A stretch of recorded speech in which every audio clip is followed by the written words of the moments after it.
Hello hi అండి, welcome to vibes of healthy home. ఇవాల్టి వీడియోలో మనం ఎన్నో ఆరోగ్య ప్రయోజనాలు కలిగిన నల్లేరు కాడలతో పాతకాలం పద్ధతిలో ఒక రెసిపీ అయితే ప్రిపేర్ చేసుకుందాం. ఈ నల్లేరు కాడల్ని వారానికి ఒక్కసారైనా ఆహారంలో తీసుకోవడం వల్ల ఎముకలు బలంగా తయారయ్యి బోన్ డెన్సిటీ అనేది పెరుగుతుంది.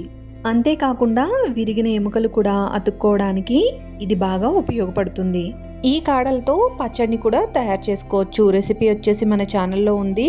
ఇప్పుడు మనం కూరని ప్రిపేర్ చేసుకోవడం కోసం ముందుగా నల్లేరు కాడల్ని తెచ్చుకున్నప్పుడు బాగా ముదురుగా ఉన్నవి కాకుండా కొద్దిగా లేతగా ఉన్న కాడల్ని తెచ్చుకోవాలి. మనం వీటిని క్లీన్ చేసుకున్నప్పుడు వీటికున్న ఆకుల్ని మొత్తం తీసేసుకోవాలండి. ఇలా తీసేసుకున్న తర్వాత కనుపులుగా ఉన్న దగ్గర వరకు ముక్కలుగా కట్ చేసుకోవాలి. అలా కట్ చేసుకుంటున్నప్పుడే మనకి వీటికి 4 వైపులా పలకగా ఉండే దగ్గర ఈనెల్లాగా ఉంటాయండి. బీరకాయకు ఉన్నట్టుగా వాటిని కూడా క్లీన్ చేసేసుకోవాలి. ఇలా క్లీన్ చేసుకున్న ఈ ముక్కలన్నిటినీ కూడా సాల్ట్ వాటర్లో వేసుకుని 1-2 సార్లు శుభ్రంగా కడుక్కోవాలి. ఇలా సాల్ట్ వాటర్లో వేసుకుని క్లీన్ చేసుకోవడం వల్ల వీటికి ఉండే జిగురు అనేది పోయి చేతులు దురద రాకుండా ఉంటాయి. ఇలా క్లీన్ చేసుకున్న వాటిని ఇప్పుడు మనం వీలైనంత చిన్న ముక్కలుగా కట్ చేసుకోవాలి. ఈ ముక్కల్ని కట్ చేసుకునేటప్పుడు చేతికి కొద్దిగా ఆయిల్ని అప్లై చేసుకుని కట్ చేసుకున్నట్టయితే కట్ చేసినప్పుడు వచ్చే జిగురు వల్ల చేతులు దురద రాకుండా ఉంటాయి. ఈ విధంగా చిన్న చిన్న ముక్కలుగా కట్ చేసుకున్న తర్వాత మనం నల్లేరు కాడల ముక్కలు ఎన్నైతే తీసుకుంటున్నామో దానికి డబల్ క్వాంటిటీలో ఉల్లిపాయ ముక్కల్ని తీసుకోవాలి. ఇప్పుడు స్టవ్ ఆన్ చేసుకుని గిన్నెను పెట్టుకొని 2-3 టేబుల్ స్పూన్ల వరకు ఆయిల్ని యాడ్ చేసుకోవాలి. ఆయిల్ బాగా హీట్ అయిన తర్వాత మనం కట్ చేసి పెట్టుకున్న నల్లేరు ముక్కల్ని వేసుకుని బాగా ఫ్రై చేసుకోవాలి. ఇలా ఫ్రై చేసుకున్నప్పుడు వీటికున్న పచ్చివాసన అంతా పోయి ముక్కలు లైట్ గోల్డెన్ కలర్లోకి వచ్చేంత వరకు ఫ్రై చేసుకోవాలి.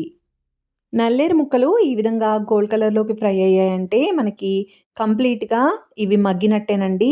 ఈ విధంగా ఫ్రై అయిన తర్వాత ఇప్పుడు మనం ఇదే ముక్కల్లో ఆనియన్స్ని వేసుకోవాలి.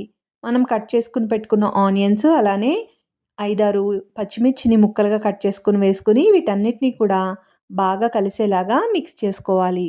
ఇలా బాగా కలుపుకుని ఆనియన్స్ పచ్చివాసన పోయేంత వరకు ఫ్రై చేసుకున్న తర్వాత ఇప్పుడు దీనిలో 1/4 టీ స్పూన్ పసుపు అలానే రుచికి సరిపడా ఉప్పు వేసుకుని అన్నీ బాగా కలిసేలాగా మిక్స్ చేసుకుని మూతతో కవర్ చేసి 10 నిమిషాల పాటు ఉల్లిపాయ ముక్కల్ని మగ్గించుకోవాలి.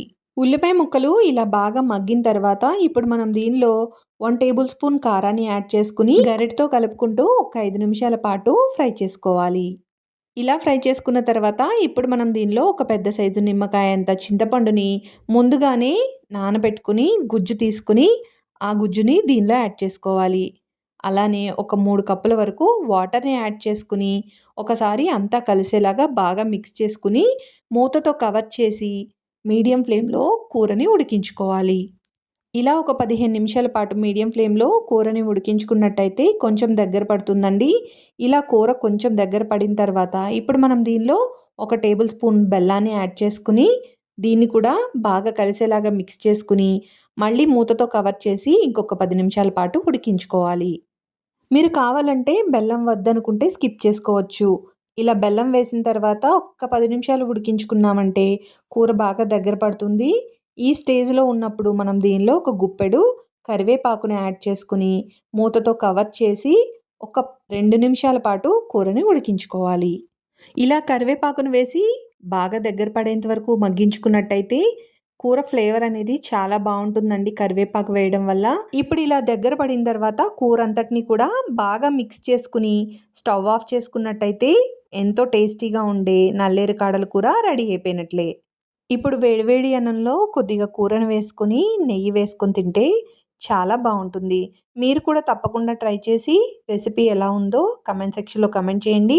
అలానే వీడియో నచ్చినట్లయితే ఫ్రెండ్స్ అండ్ రిలేటివ్స్కి షేర్ చేసి అలానే మరిన్ని రెసిపీస్ కోసం మన ఛానల్ని సబ్స్క్రైబ్ చేసుకోవడం మర్చిపోకండి.